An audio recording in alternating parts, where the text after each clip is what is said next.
আসসালামাইকুম। অনলাইন ক্লাসে সবাইকে স্বাগতম।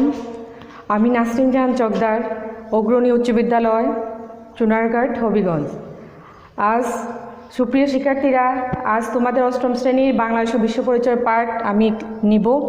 আজকের অধ্যায় হচ্ছে দ্বাদশ, আর পাঠ 1 ও 2। আজকের পাঠ হচ্ছে বাংলাদেশের প্রাকৃতিক সম্পদ। তো সুপ্রিয় শিক্ষার্থীরা, তোমরা কেমন আছো? নিশ্চয়ই ভালো আছো, আমিও ভালো আছি। আজ তোমাদের আমি বাংলাদেশ ও বিশ্ব পরিচয়ে বাংলাদেশের প্রাকৃতিক সম্পদ নিয়ে আলোচনা করব। সবাই খাতা কলম নিয়ে বসো, সবাই ক্লাসে খুব মনোযোগী হবা। ঠিক আছে বন্ধুরা, আজ শুরু করি। আমরা বলবো প্রাকৃতিক সম্পদ বলতে আমরা কি বুঝি। প্রাকৃতিক সম্পদ হচ্ছে প্রকৃতির কাছ থেকে পাওয়া সব বস্তুকেই বলা হয় প্রাকৃতিক সম্পদ।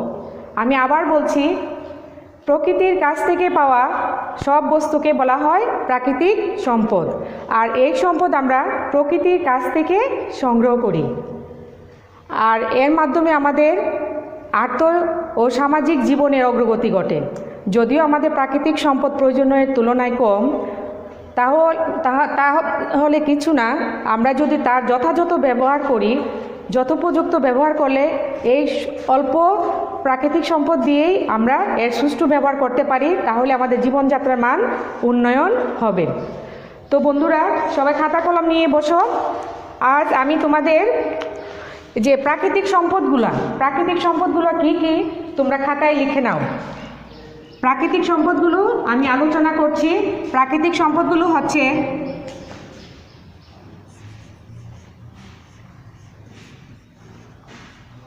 এক, মাটি; 2, নদ নদী;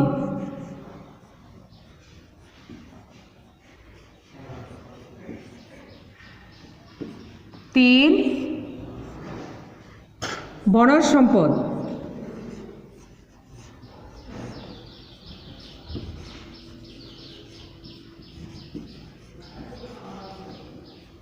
সবাই লিখতেছো তো? আচ্ছা, ঠিক আছে। এখন লেখো খনিজ সম্পদ।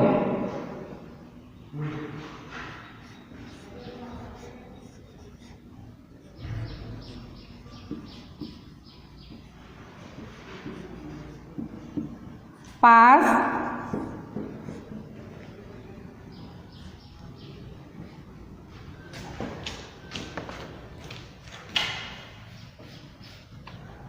মৎস্য সম্পদ।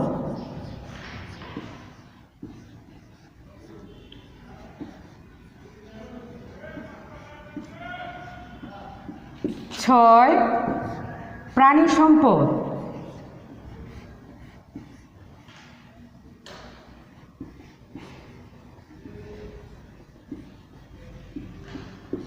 7, সমুদ্র সম্পদ। 8,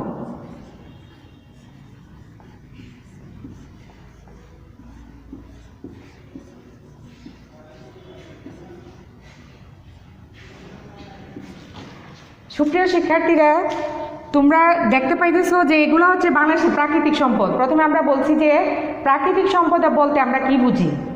প্রকৃতির কাছ থেকে পাওয়া পৃথিবীর সব বস্তুকেই বলা হয় প্রাকৃতিক সম্পদ। আমি আবারও বলছি, প্রাকৃতিক সম্পদ হচ্ছে প্রকৃতির কাছ থেকে পাওয়া সব বস্তুকেই বলা হয় প্রাকৃতিক সম্পদ। আর প্রাকৃতিক সম্পদ হচ্ছে মাটি, নদ নদী, বনজ সম্পদ, খনিজ সম্পদ, মৎস্য সম্পদ, প্রাণী সম্পদ, সমুদ্র সম্পদ। এগুলো হচ্ছে বাংলাদেশের গুরুত্বপূর্ণ প্রাকৃতিক সম্পদ। আচ্ছা সুপ্রিয় শিক্ষার্থীরা, তোমরা লিখে নাও খাতায়।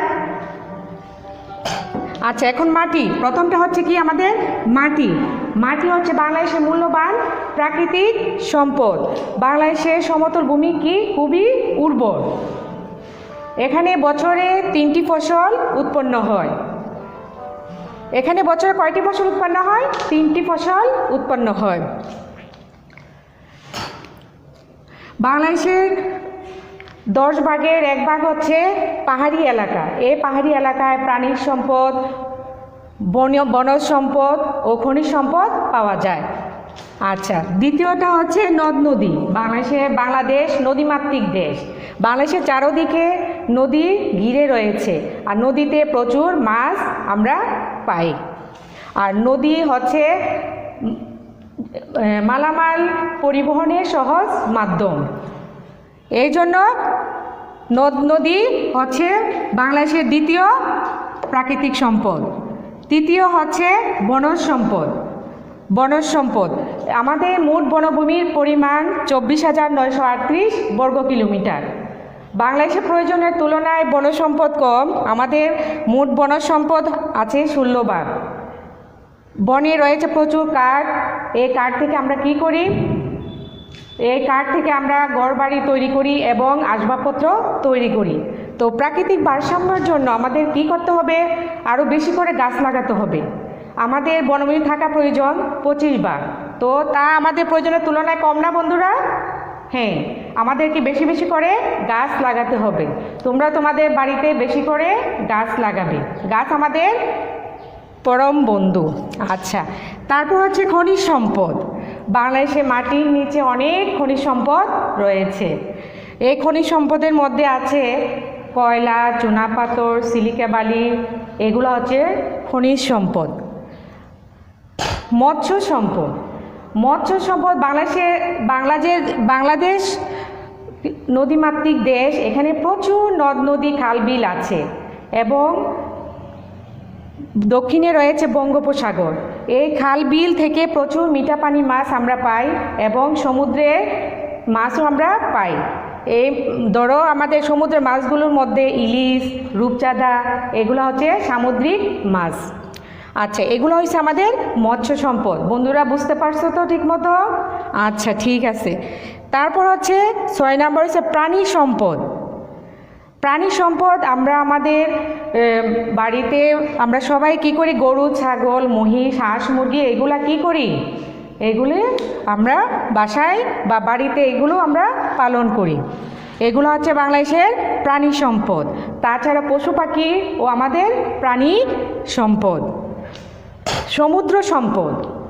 সমুদ্র সম্পদ বাংলাদেশের চারদিকে তো আমরা দেখছি নদ নদী আছে। আর সমুদ্র সম্পদ বলতে আমরা কি বুঝি? সমুদ্রের নাম শুনেছো তোমরা? মানে সাগর তীরে গড়ে উঠেছে অনেক, সাগর তীরে তৈরি হয়েছে অনেক, নাম বলতে পারবা? যেমন চট্টগ্রাম সমুদ্র বন্দর, মংলা সমুদ্র বন্দর, তারপর আছে পায়রা সমুদ্র বন্দর। এগুলো হচ্ছে আমাদের সমুদ্র সম্পদ। এই সমুদ্রে আমরা কি করি? অনেক ধরনের মাছ পাই, এগুলো বিদেশে রপ্তানি করে আমরা প্রচুর বৈদেশিক মুদ্রা অর্জন করি। তো বন্ধুরা এগুলো যে আমরা আলোচনা করলাম, এদিক থেকে কিন্তু এগুলো থেকে আমি তোমাদের প্রশ্ন জিজ্ঞাসা করব। তাই মনোযোগ সহকারে এই প্রাকৃতিক সম্পদগুলো বর্ণনাগুলো খেয়াল করো। আমি আবারও বলছি, মাটি বাংলাদেশের প্রাকৃতিক সম্পদ, নদ নদী প্রাকৃতিক সম্পদ, তারপর হচ্ছে বনজ সম্পদ, খনিজ সম্পদ, মৎস্য সম্পদ, প্রাণী সম্পদ, সমুদ্র সম্পদ। কিন্তু আমাদের জনসংখ্যা খুব বেশি, এই তুলনায় প্রাকৃতিক সম্পদ প্রয়োজনের তুলনায় কম। তো আমাদের কি করতে হবে? আমাদের সুষ্ঠু ব্যবহার করে এই প্রাকৃতিক সম্পদ যথাযথভাবে ব্যবহার করতে পারবে। হ্যাঁ, এইগুলো সুষ্ঠু ব্যবহার করলে আমরা ছিলে, এই জন্য এই উত্তরগুলো দিতে পেরেছো। আচ্ছা, ঠিক আছে, মিলিয়ে নাও ম্যাডামের সাথে। বাংলাদেশকে নদীমাতৃক দেশ বলা হয় কারণ বাংলাদেশের চারদিকে নদী দ্বারা বেষ্টিত, আর এই নদীতে প্রচুর মাছ পাওয়া যায়, আর নদ নদীর মাধ্যমে সহজে মাল পরিবহন করা যায়। এই জন্য বাংলাদেশকে নদীমাতৃক দেশ বলা হয়। আচ্ছা, ঠিক আছে। বাংলাদেশের দক্ষিণে কোন সাগর অবস্থিত? পারবে বন্ধুরা? আচ্ছা, ম্যাডামের সাথে মিলিয়ে নাও। বাংলাদেশের দক্ষিণে কোন সাগর অবস্থিত? বাংলাদেশের দক্ষিণে বঙ্গোপসাগর অবস্থিত। 5, বাংলাদেশের সমুদ্র বন্দরগুলোর নাম লিখো। সুপ্রিয় শিক্ষার্থীরা, তোমরা পারবে তো? বাংলাদেশের সমুদ্র বন্দরগুলোর নাম। বাংলাদেশের সমুদ্র বন্দরগুলোর নাম হচ্ছে চট্টগ্রাম সমুদ্র বন্দর, মংলা সমুদ্র বন্দর এবং পায়রা সমুদ্র বন্দর। আচ্ছা, 6 নম্বর প্রশ্ন হচ্ছে, প্রাকৃতিক ভারসাম্যের জন্য কত ভাগ বনভূমি থাকা প্রয়োজন? কি পারবে বন্ধুরা? আচ্ছা, বলো তো। দেখো ম্যাডাম মিলিয়ে নিচ্ছি। প্রাকৃতিক ভারসাম্যের জন্য 25 ভাগ বনভূমি থাকা প্রয়োজন। 7 হচ্ছে নদীর পানির প্রবাহ থেকে কি উৎপাদন করা হয়? নদীর পানির প্রবাহ থেকে, ওই যে আমরা নদ নদীর মধ্যে এটা পেয়েছি যে নদীর পানির প্রবাহ থেকে বিদ্যুৎ উৎপাদন করা হয়। 8 হচ্ছে বাংলাদেশের মোট ভূভাগের কত ভাগ বন? বাংলাদেশের মোট ভূভাগের 16 ভাগ বন। আমাদের প্রয়োজনের তুলনায় এই বনের পরিমাণটা কম, তাই আমাদের বেশি বেশি করে গাছ লাগাতে হবে। প্রাকৃতিক ভারসাম্যের জন্য কত ভাগ দরকার? 25 ভাগ, কিন্তু আমাদের আছে মোট 16 ভাগ, প্রয়োজনের তুলনায় খুবই কম। আচ্ছা বন্ধুরা, এখন 9 নম্বর প্রশ্নটা উত্তর বলো তো দেখি পারো কিনা। বাংলাদেশের সমতল ভূমিতে বছরে কয়টি ফসল উৎপন্ন হয়? মাটির মধ্যে ছিল, মাটির সংজ্ঞাটার মধ্যে ছিল, বর্ণনা করা হয়েছিল যে বাংলাদেশের সমতল ভূমিতে বছরে 3টি ফসল উৎপন্ন হয়, কারণ বাংলাদেশের সমতল ভূমি খুবই উর্বর, আর এই ভূমিতে উর্বরতার কারণে বছরে 3টি ফসল উৎপন্ন হয়। আচ্ছা বন্ধুরা, 10 নম্বর প্রশ্নটা দেখো, বাংলাদেশ কি প্রধান দেশ? পারবে তো সবাই? আচ্ছা ঠিক আছে, মিলিয়ে নাও, বাংলাদেশ কৃষি প্রধান দেশ।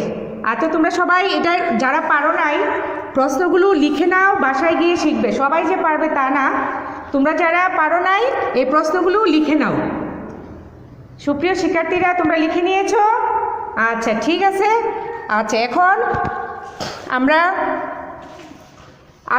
গত ক্লাসে তো পড়েছি, এগুলো থেকে আমরা বাড়ির কাজ তোমাদের দিব।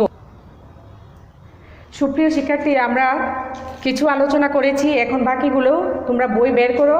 আমি তোমাদের বইয়ের পৃষ্ঠা নং বলে দিচ্ছি। বইয়ের পৃষ্ঠা নং হচ্ছে 128 পৃষ্ঠা। দেখো, আর্থসামাজিক অগ্রগতিতে প্রাকৃতিক সম্পদের ভূমিকা। বের করছো বন্ধুরা?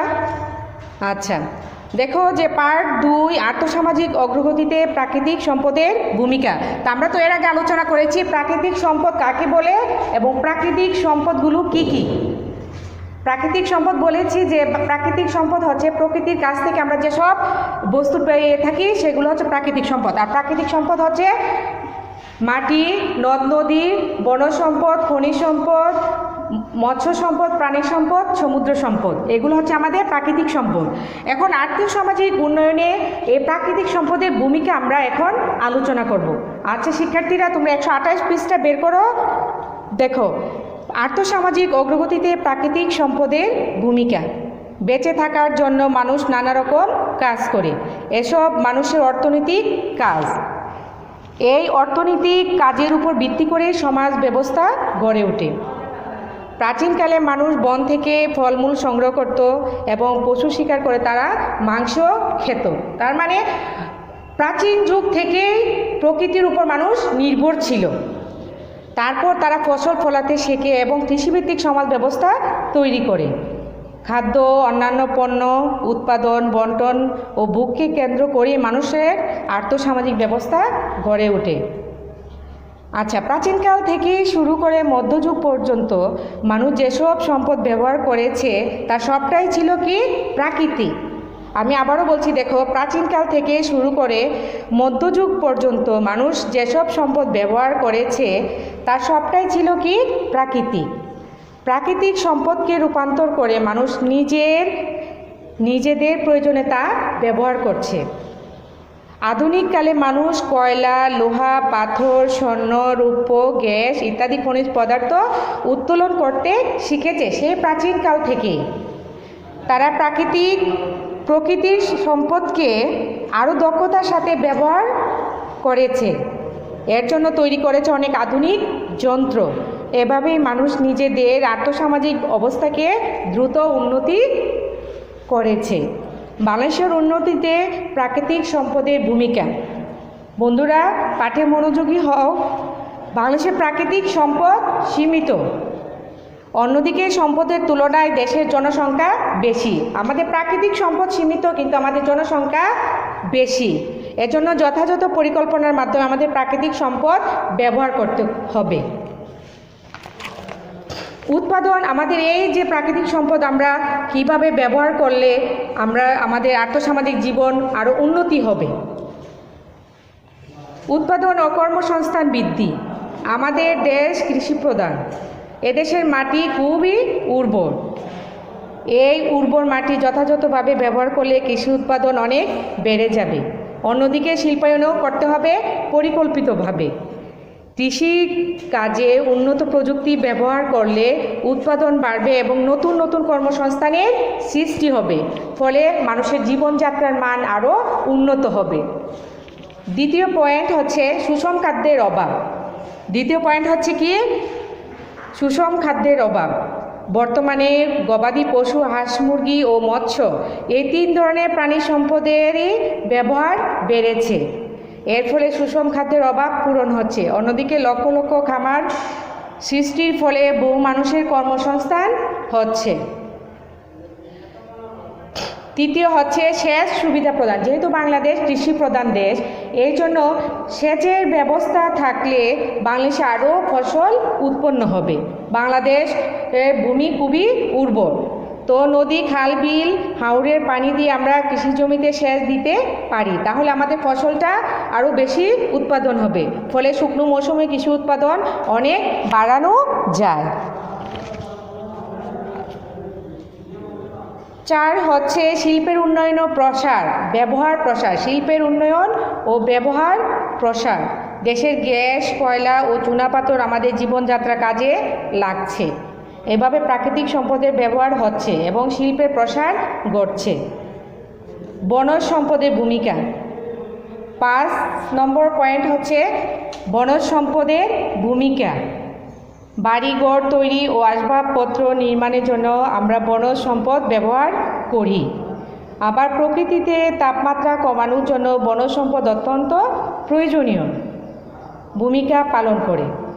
এজন্য পরিকল্পিতভাবে আমাদের বনজ সম্পদ আরও বাড়াতে হবে। তাই আমাদেরকে কি করতে হবে? বেশি বেশি করে গাছ লাগাতে হবে। দেশের প্রাকৃতিক সম্পদ যথাযথভাবে ব্যবহার করলে দেশের কৃষি শিল্প যেমন উন্নত হবে, তেমনি মানুষের কর্মসংস্থান বৃদ্ধি পাবে। তো বন্ধুরা, আমরা আজকে পাঠে আমরা কি কি শিখলাম? আজকে ছিল আমাদের প্রাকৃতিক সম্পদ বলতে আমরা কি বুঝি, প্রাকৃতিক সম্পদগুলো কি কি, এবং এই প্রাকৃতিক সম্পদ আমাদের আর্থসামাজিক উন্নয়নে কতটুকু ভূমিকা রাখবে। তো বন্ধুরা, তোমরা কেমন মনোযোগী হয়েছো? এখন বাড়ির কাজটা আমি তোমাদের দিয়ে দিব। তো তোমরা বন্ধুরা বাসায় বেশি করে লেখাপড়া করবে, কারণ বাংলাদেশের বিশ্ব পরিচয় পাঠটা খুবই কঠিন।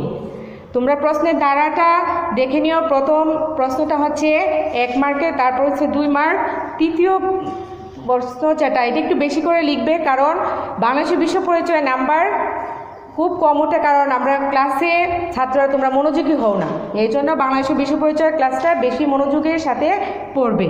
তো বন্ধুরা, আজ আমরা শিখলাম প্রাকৃতিক সম্পদ কাকে বলে, প্রাকৃতিক সম্পদ কোনগুলা, এবং দেশের আর্থসামাজিক উন্নয়নে প্রাকৃতিক সম্পদের ভূমিকা।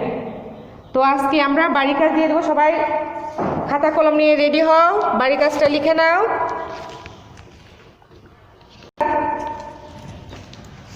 সুপ্রিয় শিক্ষার্থীরা, তোমরা এখন বাড়ির কাজটা লিখে নাও। বাড়ির কাজটা হচ্ছে বাংলাদেশের প্রাকৃতিক সম্পদের তালিকা তৈরি করো। আমি আবারও বলছি, বাংলাদেশের প্রাকৃতিক সম্পদের তালিকা তৈরি করো। আর এসব সম্পদ আমাদের আর্থসামাজিক জীবনকে কিভাবে সমৃদ্ধ করছে তা বর্ণনা করো। তো বন্ধুরা, আবার আমি বলছি, বাংলাদেশের প্রাকৃতিক সম্পদের তালিকা তৈরি করো। এসব সম্পদ আমাদের আর্থসামাজিক জীবনকে কিভাবে সমৃদ্ধ করছে তা বর্ণনা করো। তো লিখে নিয়েছো বন্ধুরা? আচ্ছা, ঠিক আছে। বাসায় ভালো করে লেখাপড়া করবা, ভালো থেকো, স্বাস্থ্যবিধি মেনে চলবা। খোদা হাফেজ।